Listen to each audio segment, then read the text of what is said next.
Pelajaran ilmu fikih di dalam mazhab kita, mazhab Imam Syafi'i, dalam akidah kita, akidah Ahlussunnah wal Jamaah Asy'ariyah.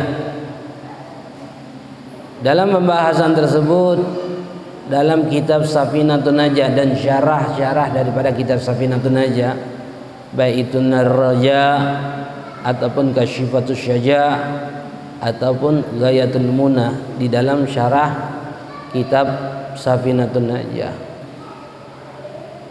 Terakhir kita membahas, menjelaskan tentang rukun-rukun salat, baik itu rukun ucapan ataupun rukun perbuatan.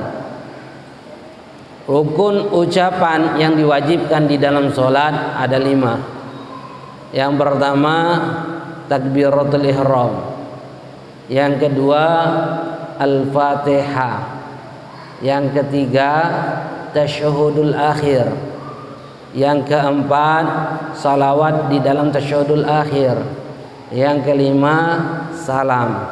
Itu rukun ucapan, ucapan yang diwajibkan dalam sholat. Hanya 5 ini saja yang diwajibkan dalam sholat. Selain 5 ini hukumnya sunnah, ucapan-ucapan di dalam sholat. Rukun perbuatan ada 6. Berdiri dalam sholat wajib, ruku, i'tidal, sujud, duduk di antara 2 sujud, dan duduk di dalam tasyahudul akhir. Perbuatan yang diwajibkan di dalam sholat. Kemudian rukun hati yaitu niat, rukun maknawi yaitu tertib. Itu saja rukun-rukun yang diwajibkan di dalam sholat. Kita akan bahas dari awal. Yang pertama adalah niat. Niat di dalam sholat, yaitu harus dibarengi dengan perbuatan. Niat di dalam sholat, melafadzkannya hukumnya sunnah, tapi menghadirkan niat ketika takbiratul ihram hukumnya adalah wajib. Ketika kita mengucapkan lafaz Allahu Akbar, dari hamzah Allah sampai ra akbar, sampai ra akbar, hamzah Allah, Allahu Akbar, mulut kita melafadzkan lafaz Allahu Akbar, hati kita menghadirkan niat. Niat yang diwajibkan, yang dibarengkan dengan takbiratul ihram itu cuma 3 kedudukan, 3 derajat. Jika itu salat wajib, maka yang diwajibkan 3 saja. Apa? Qasdu fi'li, ta'yin wa fardiyah. Niat ucapan usolli, sebutkan nama salatnya, lalu sebutkan fardinya. Contoh, usolli dhuhra fardhan, usolli asra fardhan, usolli maghriba fardhan, usolli isya fardhan, usolli subha fardhan. Atau yang lebih gampang kita balikan, usolli fardha dhuhri, usolli fardha asri, usolli fardha maghribi, usolli fardha isya'i, usolli fardha subhi. Hanya itu saja. Hanya itu saja yang diwajibkan. Ini katakan. Selain itu hukumnya adalah sunnah. Jadi kalau kita mau sholat wajib, seperti contoh sholat zuhur, niat yang diwajibkan adalah usolli fardhu dhuhri, makmuman. Misalnya jika sebagai makmuman. Kalau imam, imaman. Usolli fardhu dhuhri makmuman, Allahu Akbar, cukup. Habib enggak nyebutkan bilangan rakaat, enggak apa-apa. Nyebutkan bilangan rakaat, mustaqbil qiblah, adaan, qadaan lillahi taala, apa hukumnya? Sunnah. Yang diwajibkan hanya 3 saja. Usolli fardhu, sebutkan nama salatnya. Bareng ketika kita lafazkan dulu sunnahnya. Usolli fardhu maghribi makmuman, Allahu Akbar, dari hamzah Allah sampai ra akbar, Allah, mulut kita mengucapkan lafaz Allahu Akbar, hati kita menghadirkan niat. Kita hadirkan saja apa yang sudah dilafazkan tadi. Itu jika sholat wajib. Jika itu sholat sunnah, yang diwajibkan adalah usolli, sebutkan sholatnya.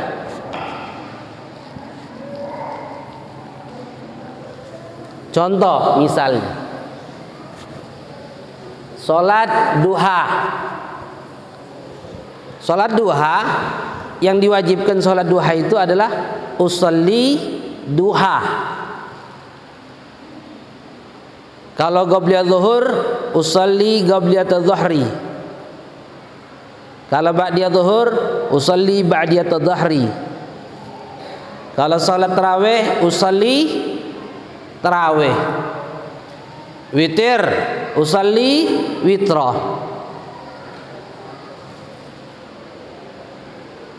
Hanya itu saja yang diwajibkan jika itu sholat sunnah yang mempunyai waktu atau mempunyai sebab.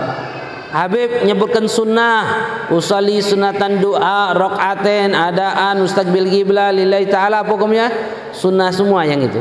Yang wajibnya cuma 2 saja. Usolli, sebutkan nama sholatnya. Jadi pas takbir, usolli duha, Allahu Akbar. Usolli witra, Allahu Akbar. Usolli ba'diyatu dhuhri, Allahu Akbar. Usolli idul adha, Allahu Akbar. Usolli idul fitri, Allahu Akbar. Usolli tarawih, Allahu Akbar. Usolli khusyuf, Allahu Akbar. Usolli istisqa, Allahu Akbar. Hanya 2 saja. Jika sholat itu punya waktu atau punya sebab di dalam sholat sunnah. Lalu derajat yang ketiga, sholat yang tidak punya waktu dan tidak punya sebab. Jika sholat itu tidak punya waktu ataupun tidak punya sebab, yang diwajibkan niat itu cuma 1 saja, yaitu apa? Kalimat usolli, yang kita kenal dengan sholat sunnah mutlak. Sholat sunnah mutlak itu yang diwajibkan hanya 1 saja, yaitu apa? Usolli. Sholat sunnah mutlak itu adalah sholat yang tidak diikat dengan waktu dan tidak diikat dengan sebab.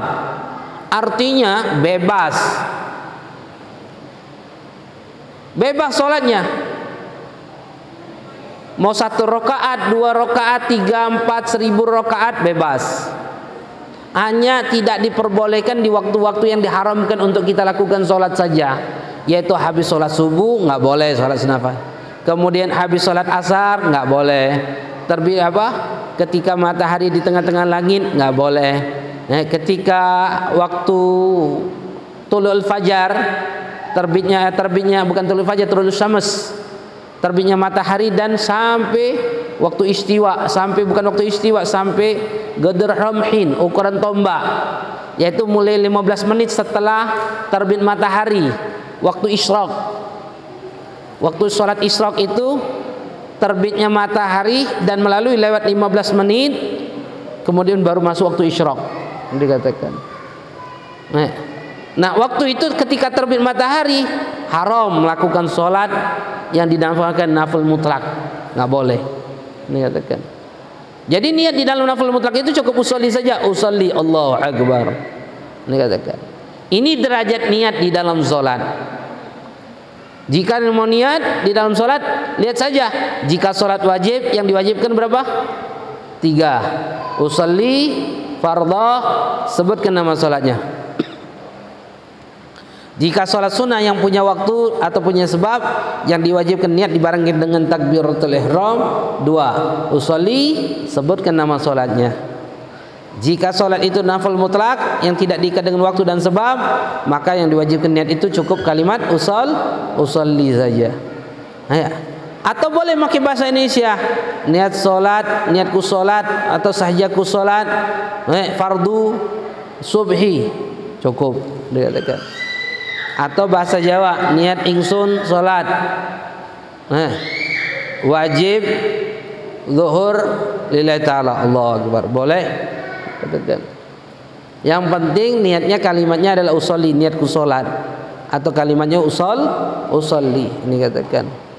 Kemudian di dalam rukun yang kedua,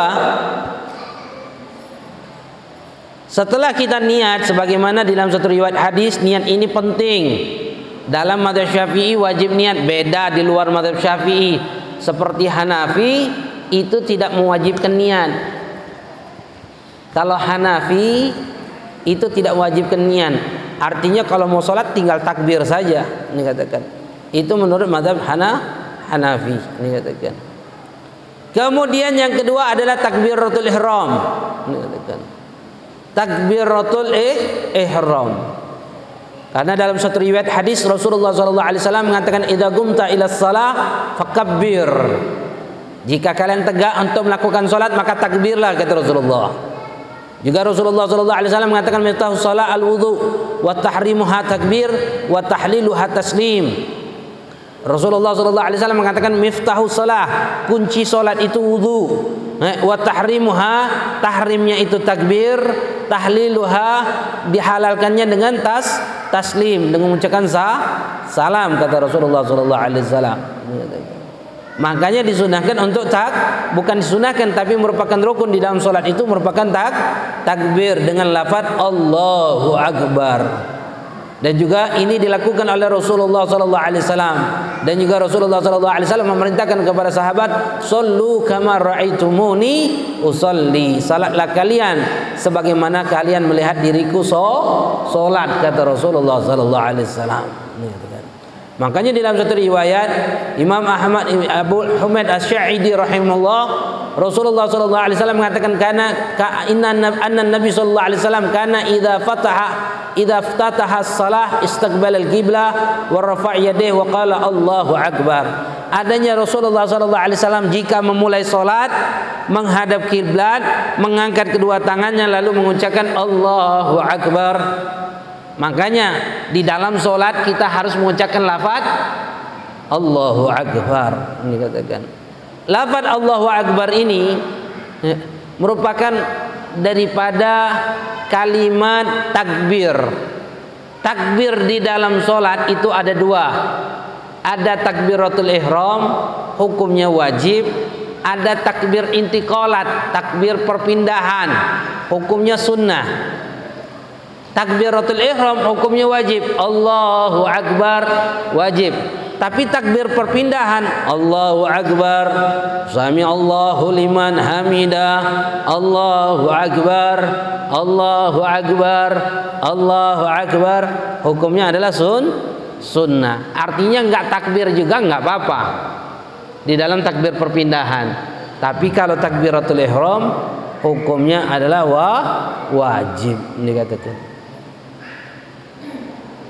Kemudian di dalam lafaz takbir tersebut nggak boleh dirubah-rubah. Kalimatnya harus kalimat Allah dan Akbar. Lafaz jalalah dan lafaz akbar. Nggak boleh kita gantikan Allahu Kabir, nggak boleh.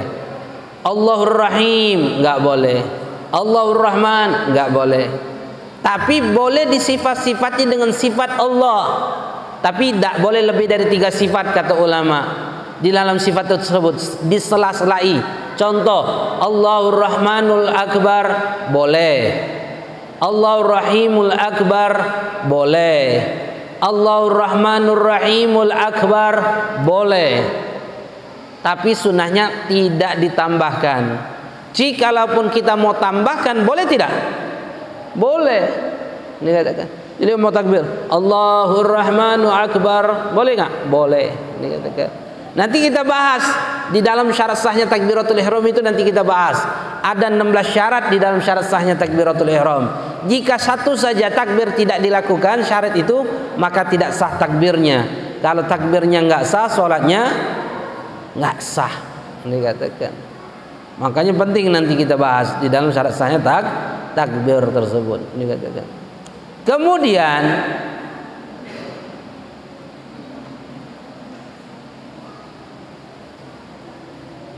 kenapa dinamakan takbiratul ihram? Ada takbir intiqalah, takbir perpindahan, ada takbiratul ihram. Kenapa dinamakan takbiratul ihram? Karena takbir ini menjadikan sebab diharamkan yang tadinya sebelumnya halal. Makan, minum, semuanya halal.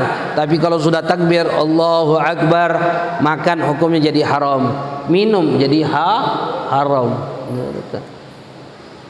Makanya dinamakan takbiratul ihram, takbir yang menjadikan sebab diharamkan yang tadi sebelumnya halal. Ini katakan. Ini yang kedua. Lalu yang ketiga di dalam rukun takbir salat itu adalah qiyamu ala qadri dikatakan. Lalu yang ketiga setelah takbir adalah berdiri bagi yang mampu.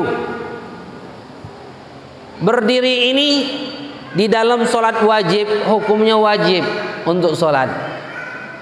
Berdiri ini menegakkan tulang punggungnya. Jika menegakkan tulang punggungnya, maka dia dianggap berdiri. Jika tidak mampu untuk berdiri, maka diperbolehkan untuk duduk. Jika tidak mampu untuk duduk, boleh digunakan untuk tidur miring. Jika tidak mampu tidur miring, baru telentang. Misal kiblat ke sana, tegak seperti ini, duduk seperti biasa. Kalau tidur miring seperti ini, kepalanya ke sana, kakinya ke sana, sebelah kanan. Nggak sanggup sebelah kanan, sebelah kiri. Nggak sanggup sebelah kiri, nggak sanggup untuk tidur miring, baru telentang. Kepalanya diangkat pakai bantal, kakinya saja dihadapkan arah kiblat. Dihadapkan arah kiblat, dikatakan. Jika dikondisikan tidak mampu untuk berdiri, dikatakan. Ini pernah terjadi kepada seorang sahabat Nabi yang bernama Imran bin Husain. Imran bin Husain ini salah satu min kubari ulama, kubari sahabat, pembesar sahabatnya Rasulullah SAW. Beliau terkena penyakit wasir. Maka beliau bertanya kepada Rasulullah SAW, ya Rasulullah, bagaimana solatku ini, kata Rasulullah. Maka Rasulullah SAW mengatakan, sholli qa'iman, solatlah kau dalam keadaan tegak. Fa illam tastati fa qa'idan, jika kau tidak mampu untuk duduk, jika kau tidak mampu untuk berdiri, maka solatlah duduk, kata Rasulullah. Fa illam tastati fa ala janbin, jika kau tidak mampu untuk duduk, maka tidurlah, solat tidur miring, kata Rasulullah. Jika tidak mampu tidur miring, fa illam tastati fa mustalqiyan, jika tidak mampu tidur miring, baru kau telentang, kata Rasulullah. Artinya tertib. Jika tidak mampu tegak, baru duduk. Tidak mampu duduk, tidur miring. Tidak mampu tidur miring, baru telentang. Ini katakan. Itu tertib.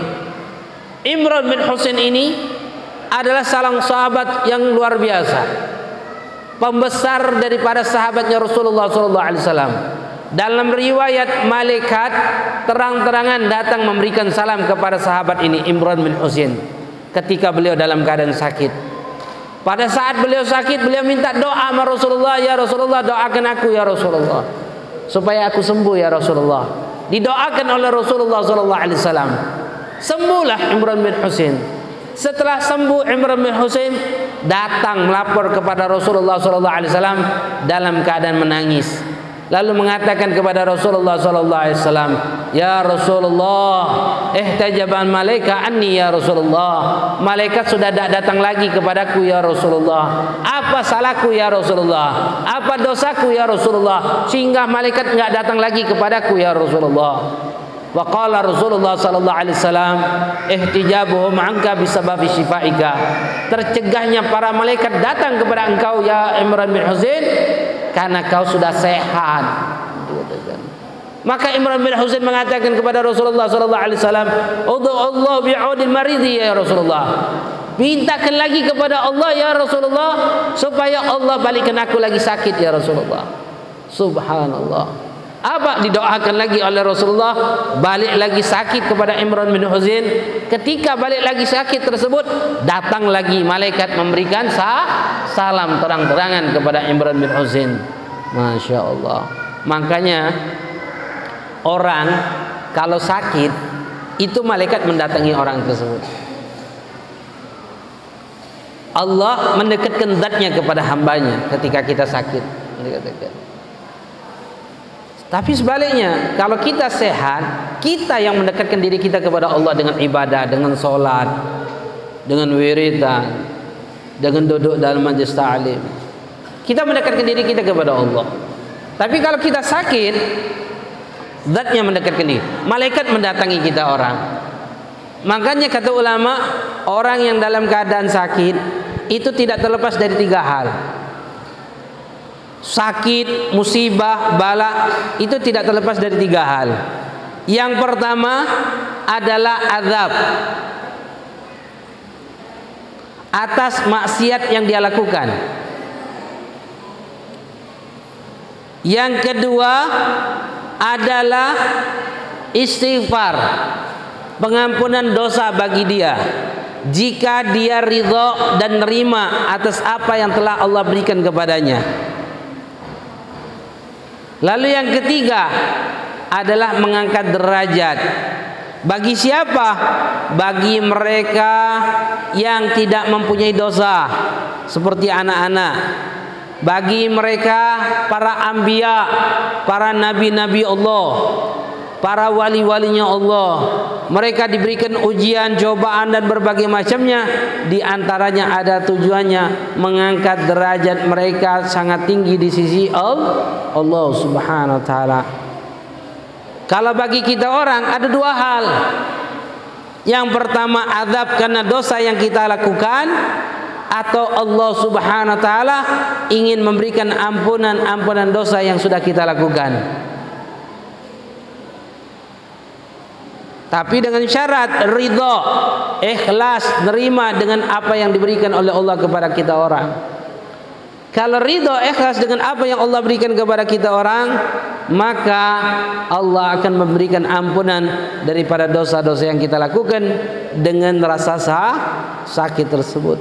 Sebagaimana Imran bin Husain, beliau adalah sosok sahabat Nabi, termasuk pembesar daripada sahabat-sahabat Nabi. Bahkan kata ulama disebutkan dalam kitab Kasyifatus Syaja, fayustajabu doa inda dzikri ismihi karamatan lahu. Mustajab doa jika kita menyebut nama Imran bin Husain radhiyallahu anhu. Mustajab doa, saking karamah daripada Imran bin Husain. Makanya Pak, hafalkan namanya. Siapa namanya? Imran bin Husain. Minta tawasul kepada Allah. Ya Allah, dengan keberkahan Imran bin Husain, ya Allah, kabulkanlah hajatku ya Allah. Insya Allah, dengan hajat kita orang, insya Allah Allah akan kabulkan hajat kita orang. Ini katakan. Kemudian di dalam rukun solat, jika tidak mampu untuk tegak, maka pada saat itu diperbolehkan duduk. Batasannya bagaimana kata ulama? Batasannya kullu ma yudhibu khusyu'ahu aw kamalu.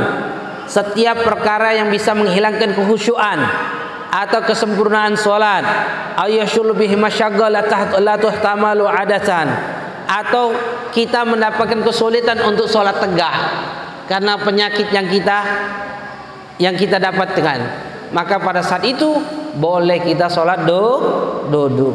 Misal kalau sholat tegak nahan sakit kita orang, nggak mampu untuk tegak, maka pada saat itu boleh sholat duduk. Berbeda sebaliknya, ada orang bisa sholat tegak tapi karena kaki lututnya nggak bisa ditekuk, dia sholatnya duduk. Sah nggak sholatnya? Nggak sah sholatnya. Harusnya dia berdiri dulu. Dia sholat dulu dalam keadaan berdiri. Ketika dia sholat dalam keadaan berdiri, baru ketika ruku, dia ruku. Ketika mau sujud, dia duduk di kursi, baru membungkukkan badannya untuk memberikan isyarat di dalam sujud tersebut. Ini katakan. Jika dia tidak mampu untuk sujud, ini katakan. Beda kalau nggak mampu untuk tegak. Kalau tidak mampu untuk tegak, boleh duduk. Tidak mampu untuk duduk, boleh tidur miring. Nggak mampu tidur miring, boleh telentang. Ini katakan. Itu di dalam sholat wajib. Beda kalau di dalam sholat sunnah. Di dalam sholat sunnah, walaupun kita dalam keadaan sehat, boleh sholat tegak, boleh sholat duduk, boleh sholat tidur miring. Yang nggak boleh itu telentang. Ini katakan. Pernah Pak, Bu, sholat duduk? Pernah sholat duduk? Belum. Amalkan sekali-sekali sholat duduk. Takbir duduk seperti ini. Allahu Akbar, baca Fatihah. Habisnya rukuk, membungkukkan badannya. I'tidal, duduk lagi. Sujud sempurna. Sujud sempurna. Duduk lagi, sujud sempurna lagi, duduk lagi. baca Fatihah lagi. Itu cara sholat duduk. Mengatakan. Kalau cara sholat tidur miring, amalkan. Pernah sholat tidur miring?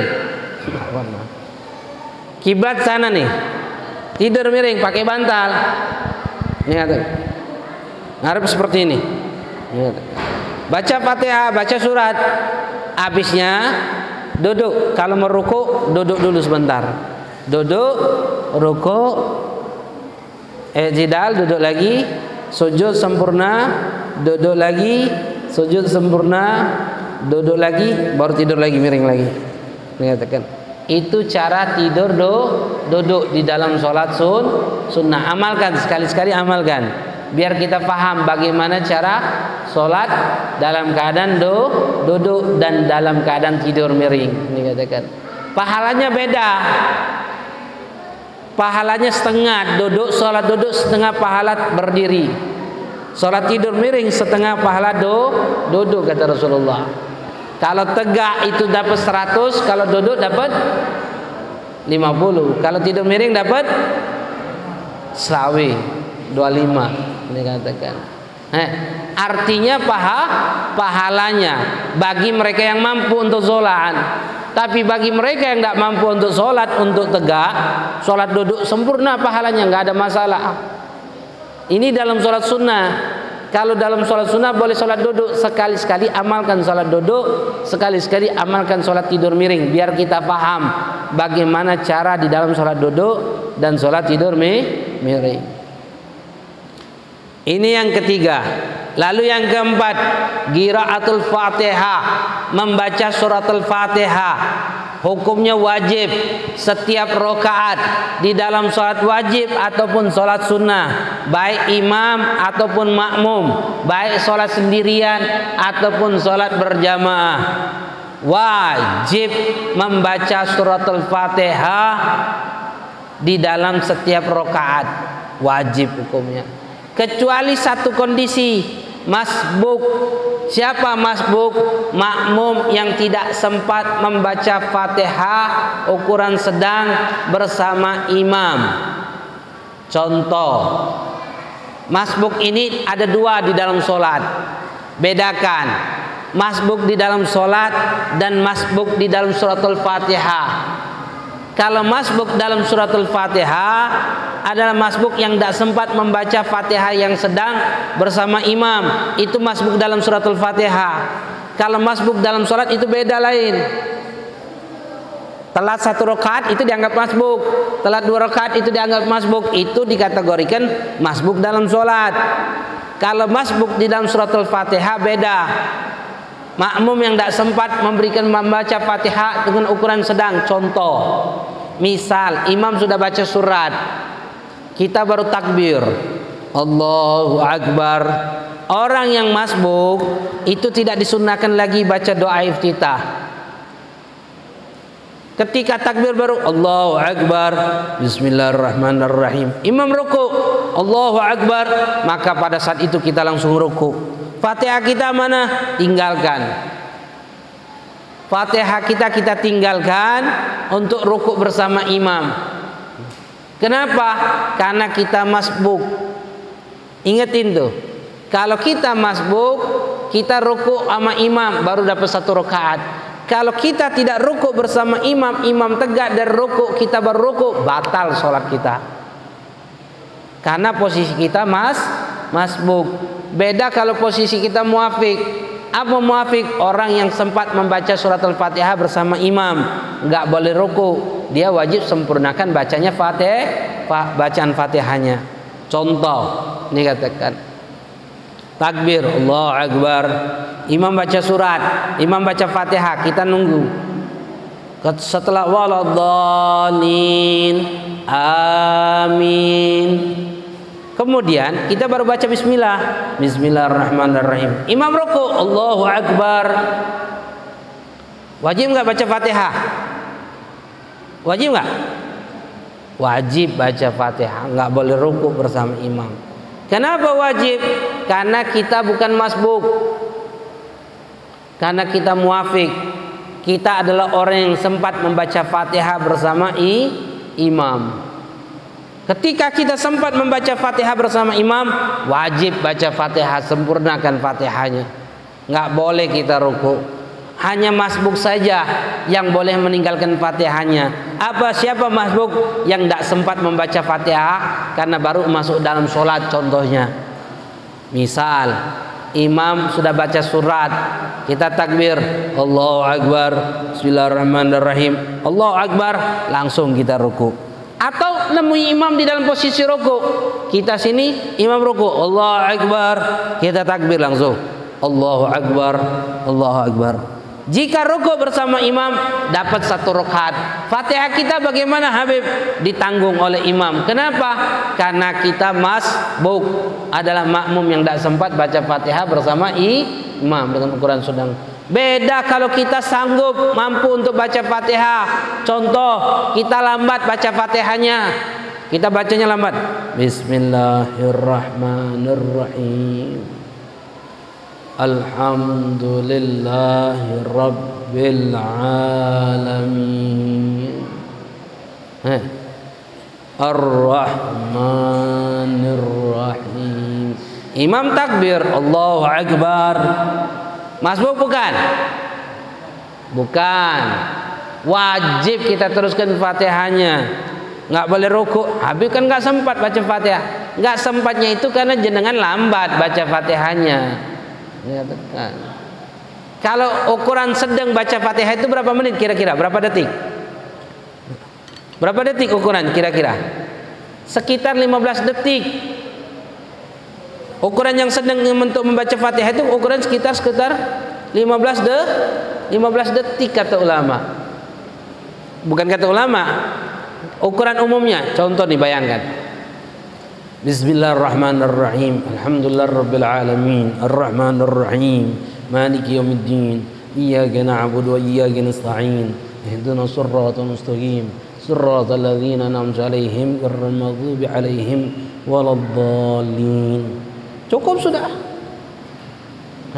Paling 15 detik. Itu ukuran sedang. Artinya kalau mampu ukuran sedang itu kita bersama imam, melebihi ukuran itu berarti kita muafik. Kurang dari ukuran itu kita dianggap masbuk. Itu saja. Dan masbuk bisa terjadi bukan di rakaat pertama saja, bisa terjadi di rakaat kedua, ketiga, keempat. Itu masbuk. Ini katakan. Makanya hati-hati. Bisa berlaku di dalam setiap rakaat masbuk itu. Ini katakan. Makanya di sini kata ulama, rukun keempat adalah wajib membaca suratul Fatihah. Lalu yang kelima yaitu ruku. Ketika kita ruku, syaratnya nggak boleh ruku kecuali untuk ruku. Lalu disunahkan ketika ruku itu kita membaca doa, dzikir. Dzikir yang dianjurkan adalah tasbih. Subhan rabbil azimi. Ada riwayat mengatakan subhan rabbil azimi wa bihamdi. Jadi ada dua riwayat. Boleh subhan rabbil azimi wa bihamdi, boleh subhan rabbil azimi. Dua riwayat itu boleh kita lakukan. Bahkan Imamul Haddad menggabungkan dua riwayat tersebut. Subhan rabbil azimi, subhan rabbil azimi, subhan rabbil azimi wa bihamdi di dalam rakaat ketiga.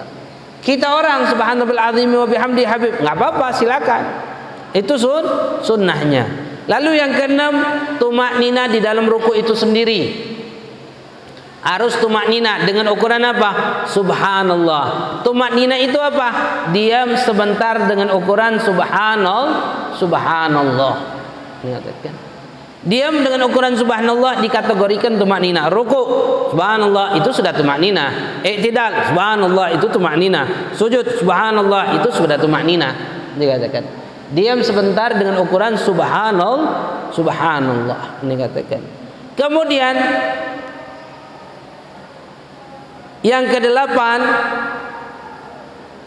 yang ketujuh i'tidal.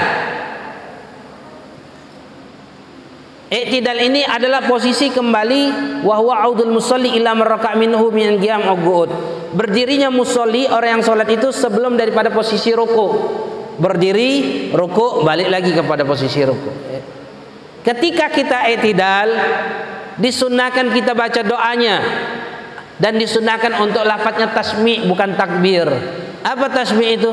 Sami Allahu liman hamidah. Pak, apa artinya? Bu, Sami Allahu liman hamidah. Apa artinya? Apa artinya, Pak? Sami Allahu liman hamidah. Allah Maha mendengar liman hamidah, bagi yang memujinya. Lalu kita puji Allah. Apa kita puji? Doa, i'tidal. Apa kita puji? Rabbana lakal hamdu mil'us samawati wa mil'ul ardi wa mil'u ma syi'ta min syai'in ba'd. Apa artinya? Rabbana lakal hamdu, ya Allah untukmu pujian. Mil'us samawati, menyeluruh seluruh langit. Wa mil'ul ardi, menyeluruh seluruh muka bumi. Wa mil'u ma syi'ta, dan menyeluruh selain langit dan bumi yang telah kau ciptakan. Dikatakan. Itu kita memuji Allah. Ketika kita mengucapkan Sami Allah liman hamidah, Allah Maha mendengar bagi yang memujinya, kita puji Allah. Rabbana lakal hamdu mil'us samawati wa mil'ul ardi wa mil'u ma syi'ta min syai'in ba'du. Dikatakan. Itu diantara. Bahkan sunnah untuk ditambahkan hamdan katsiran thayyiban mubarakan fihi. Rabbana lakal hamdu hamdan katsiran thayyiban mubarakan fihi mil'us samawati wa mil'ul ardi wa mil'u ma syi'ta min syai'in ba'd.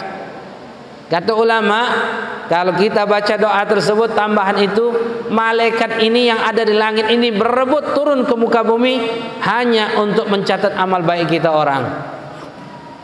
Saking luar biasanya kalau kita tambahkan. Apa doanya? Hamdan katsiran thayyiban. Hamdan katsiran thayyiban mubarakan fihi. Hamdan katsiran thayyiban mubarakan fihi mil'us samawati wa mil'ul ardi wa mil'u ma syi'ta min syai'in ba'du. Kemudian setelah i'tidal, sujud.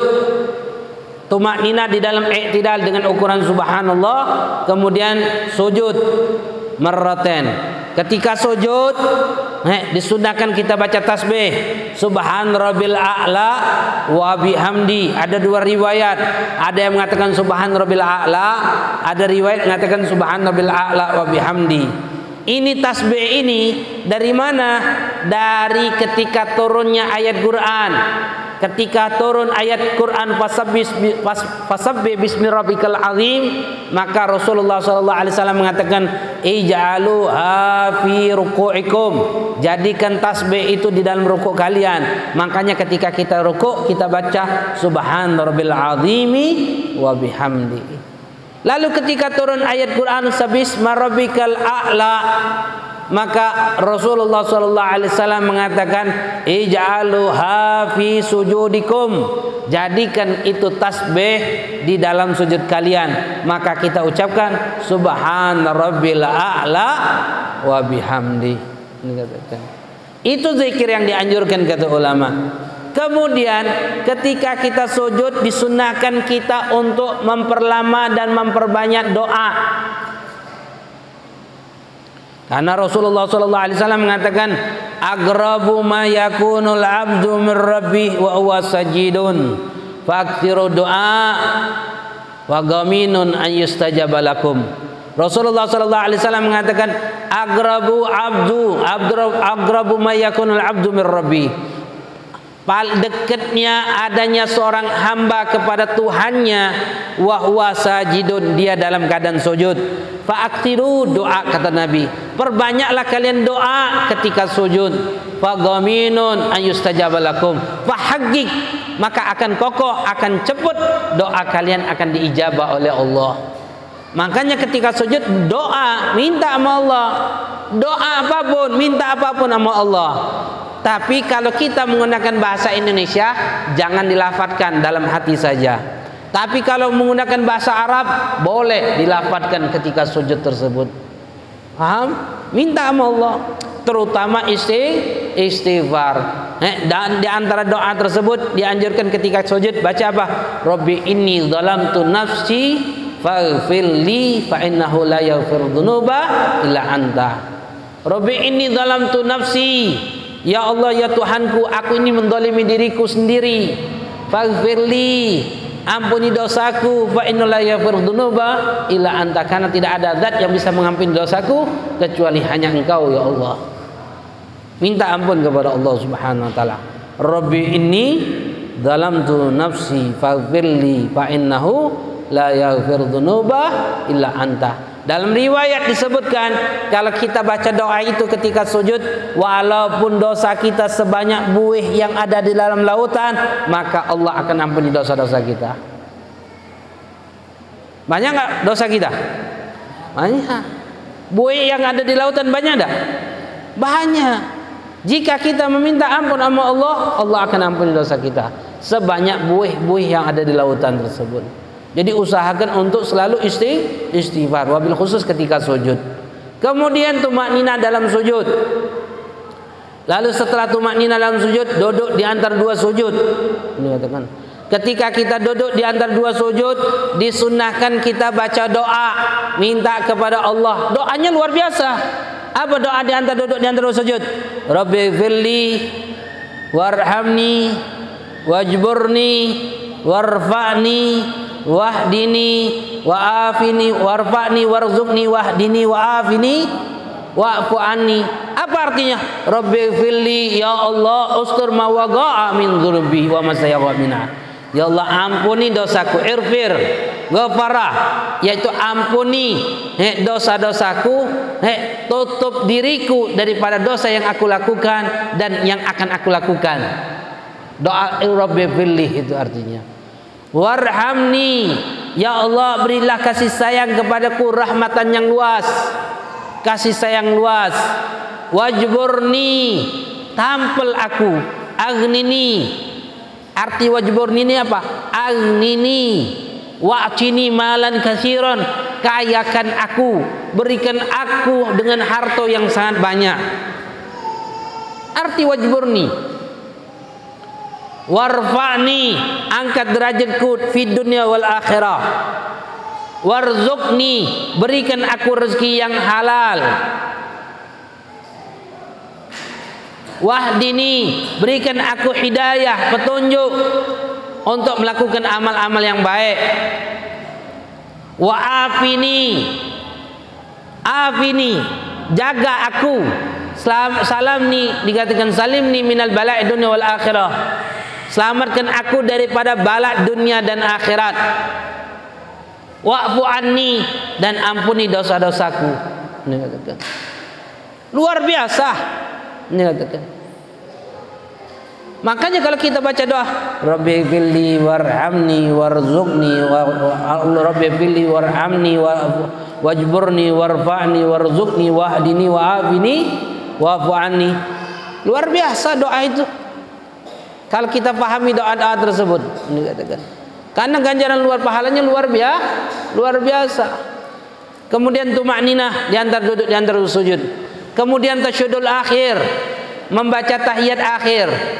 Duduk di dalam tasyahudul akhir. Tasyahudul akhir itu 4 kalimatnya. At-tahiyatu lillah. Salamun alayka ayyuhan nabiy wa rahmatullahi wa barakatuh. Salamun alayna wa ala ibadillahi salihin. Asyhadu an la ilaha illallah wa asyhadu anna Muhammadar Rasulullah. Boleh Muhammadan abdu wa rasuluh. Boleh Muhammadan abdu. Asyhadu anna Muhammadan abdu wa rasuluh. Boleh. Asyhadu an la ilaha illallah wa asyhadu anna Muhammadar Rasulullah. Boleh. Asyhadu an la ilaha illallah wa asyhadu anna Muhammadan abdu wa rasuluh. Boleh. Asyhadu an la ilaha illallah wa anna Muhammadar Rasulullah. Boleh. Asyhadu an la ilaha illallah wa anna Muhammadan abdu wa rasuluh. Boleh. 4 kalimat itu dikenal dengan kalimat tasyahud. Biasa kita baca at-tahiyatul mubarakatus salawatut thayyibatu lillah. Boleh. Habib mau singkatnya at-tahiyatul lillah. Boleh. Yang paling sedikit di dalam tasyahud itu adalah at-tahiyatul lillah. Tambahannya adalah mubarakatus salawatut thayyibah, itu tambahan 3 kalimat itu. Mubarakah, salawat, thayyibah itu tambahan. Yang wajibnya adalah at-tahiyatu lillah. Kemudian assalamu, alif lam itu tambahan, yang wajibnya salamun. Habib mau ditambah sunnahnya bagaimana? Sunnahnya bagusnya assalamu alaika ayuhan nabi wa rahmatullahi wa barakatuh. Assalamu alaina wa ala ibadillahi salihin. Itu sunnahnya. Empat kalimat itu dikenal dengan empat kalimat tasyahud. Jika baca tasyahud ini maka cukup sah di dalam tasyahudnya. Syarat-syaratnya apa? Harus menggunakan bahasa Arab, tidak boleh dibolak-balik sehingga menghilangkan artinya, merubah makna. Tapi di dalam kalimat empat ini boleh dibolak-balik. Asyhadu an la ilaha illallah wa asyhadu anna Muhammadar Rasulullah. At-tahiyatu lillah. Assalamu alayka ayuhan nabi wa rahmatullahi wabarakatuh. Assalamu alayna ala billahi salihin. Boleh dah? Boleh. Empat kalimat ini boleh bolak-balik. Enggak wajib tertib, sunnah di dalam tertibnya, dikatakan ulama. Kemudian duduk di dalam tasyahudul akhir. Lalu yang ke-15 salawat kepada Nabi di dalam tasyahudul akhir. Paling sedikitnya adalah Allahumma sholli ala Muhammad. Itu salawat. Yang paling afdal salawat Ibrahimiyah. Allahumma sholli ala Sayyidina Muhammad wa ala ali Sayyidina Muhammad kama shallaita ala Sayyidina Ibrahim wa ala ali Sayyidina Ibrahim wa barik ala Sayyidina Muhammad wa ala ali Sayyidina Muhammad kama barakta ala Sayyidina Ibrahim wa ala ali Sayyidina Ibrahim fil alamina innaka Hamidun Majid. Itu namanya salawat Ibrahimiyah. Hukumnya sunnah, yang wajib cuman apa? Allahumma sholli ala Muhammad. Paling sedikitnya itu salawat. Ada lagi pendapat yang mengatakan yang paling sedikit itu sallallahu ala Muhammad. Itu paling sedikitnya. Tapi kebanyakan pendapat ulama mengatakan mengucapkan Allahumma sholli ala Muhammad. Habib saya mau sholawat tibil gulub, Allahumma sholli ala Sayyidina Muhammad tibil gulub wa dawaiha. Boleh nggak? Boleh. Habib saya mau sholawat Fatih, Allahumma sholli ala Sayyidina Muhammadin al-Fatih lima ughliq al-Khatim lima sabaq. Boleh tidak? Boleh. Dikatakan bebas. Tapi salawat yang dianjurkan adalah salawat Ibrahimiyah.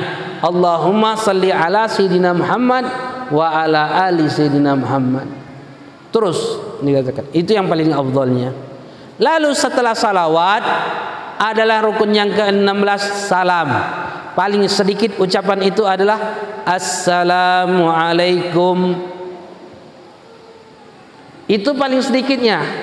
Paling sempurnanya adalah Assalamualaikum warahmatullahi. Assalamualaikum warahmatullahi. Salam kedua hukumnya sunnah kata ulama. Yang wajib itu adalah salam pertama. Di dalam lafaz itu ucapan Assalamualaikum. Itu saja kata ulama. Katakan. Di dalam salam ini penting, di antaranya adalah syarat-syaratnya. Harus dilafadzkan ada alif lamnya. Alif lam di dalam salam. Assalamualaikum. Enggak cukup kalau kita ucapkan Assalamualaikum warahmatullahi. Assalamualaikum warahmatullahi. Sangat? Enggak. Harus ada alif lam. Assalamualaikum warahmatullahi. Tanpa ada alif lam maka hukumnya tidak sah. Ini katakan ulama. Paham? Ini katakan. Lalu yang terakhir di dalam rukun solat adalah tertib.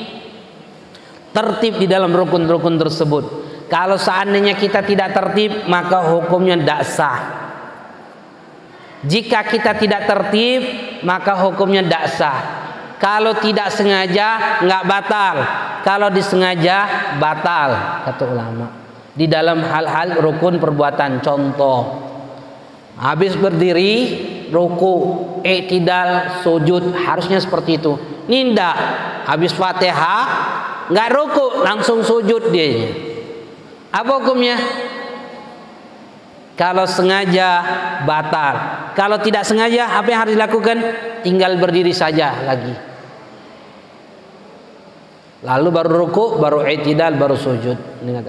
Begitu juga contoh solat maghrib, rakaat kedua salam, assalamualaikum warahmatullahi, assalamualaikum warahmatullahi. Rakaat berdua, solat maghrib. Apa hukum solatnya? Kalau sengaja batal. Kalau tidak sengaja, apa yang harus dilakukan? Tinggal berdiri saja. Salam itu tidak dianggap. Itu di dalam rukun solat. Ada 17 rukun solat. Jika kita pahami, insya Allah kita akan mengerti bagaimana cara solat yang benar. Wallahu a'lam bisawab. Sebelum kita tutup, ada yang ingin ditanyakan? Silakan. Kalau ada yang ingin tanyakan.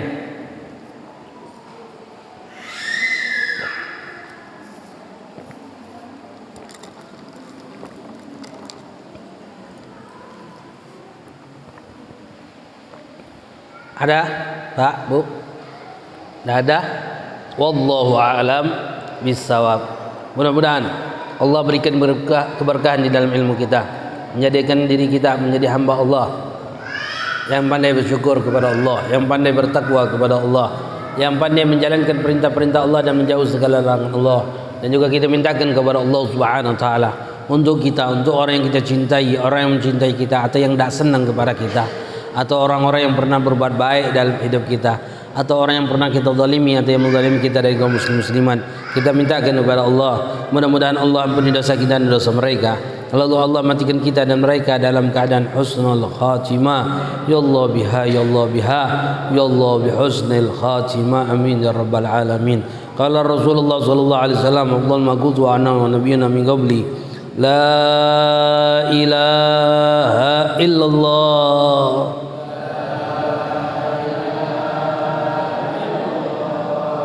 La ilaha illallah. La ilaha illallah. Muhammadur Rasulullah sallallahu alaihi wasallam. Kalimat haqqi alaiha nahya wa alaiha namut wa alaiha nab'ashu insyaallah ta'ala minal amin. Amin ya rabbal alamin. Allahumma rzuqna fa'ami nabiyyin azam muslim syara'atal hamalikatal muqarrabin. Allahumma a'inna bi'ilmi zaina bihilmi wa akrimna bitaqwa jamilna bil afiyah arhamar rahimin ya arhamar rahimin ya arhamar rahimin. Farij 'alal muslimin. Sallallahu ala sayyidina Muhammadin nabil ummi wa ala alihi wasallam walhamdulillahi rabbil alamin. Bapak-bapak, ibu-ibu, hadirin wal hadirat yang dimuliakan oleh Allah, jika ada salah kata, ucapan yang tidak baik, perilaku yang kurang baik, Habib minta maaf, minta ridha dan ikhlasnya, dan juga minta doanya. Mudah-mudahan bisa istiqamah, ikhlas.